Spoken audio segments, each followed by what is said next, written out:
Okay, in order to sign your contract, when you log into faischools.myschoolapp.com, it will take you to this page, and as a parent, you'll see if you only have one child, it's only going to list one here.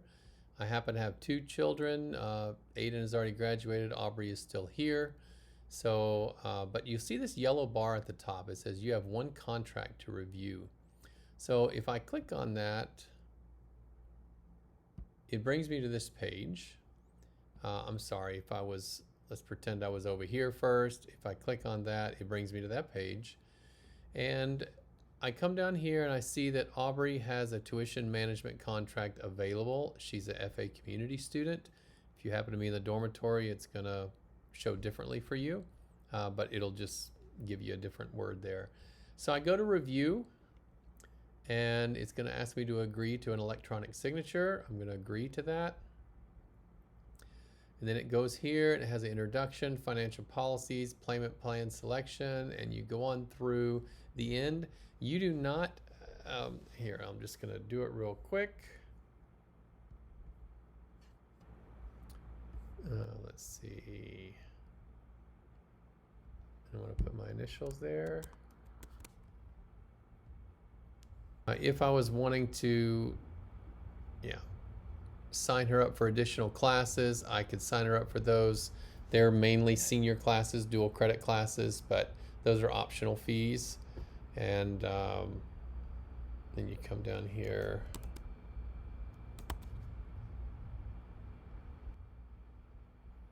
And it asks me for my payment plan selection. And then I get to choose how I want to pay. And then the terms and conditions.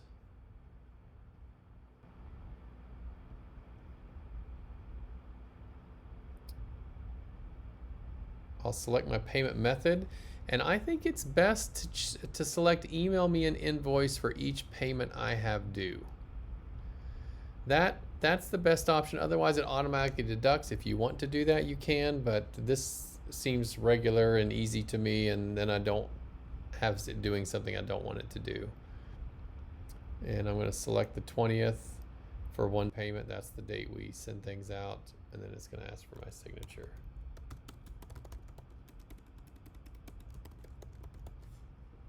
Okay, and I go to review it. I just scroll in, and I accept. And it doesn't ask me for anything right now. We don't do enrollment deposits. Okay. I'm just waiting for it to do its thing. And now it says it is done. Once you've signed the contract, it's a manual process for the finance office to accept the contract and to move it into tuition management.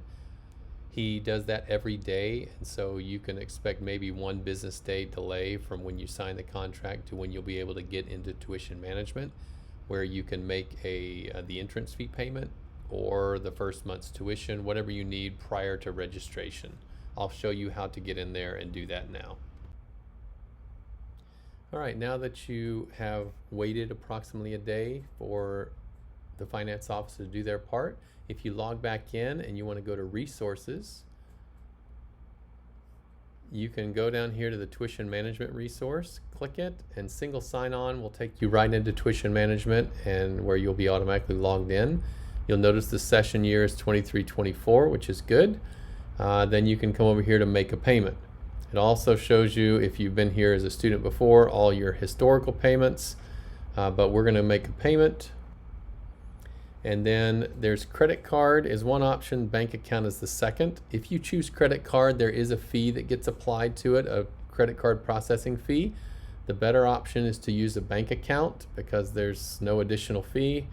And I would need to add my checking account or a savings account here. Unfortunately, it does not remember payment information from the previous school year. So you would have to enter it again if you're a returning student, if you're a new student.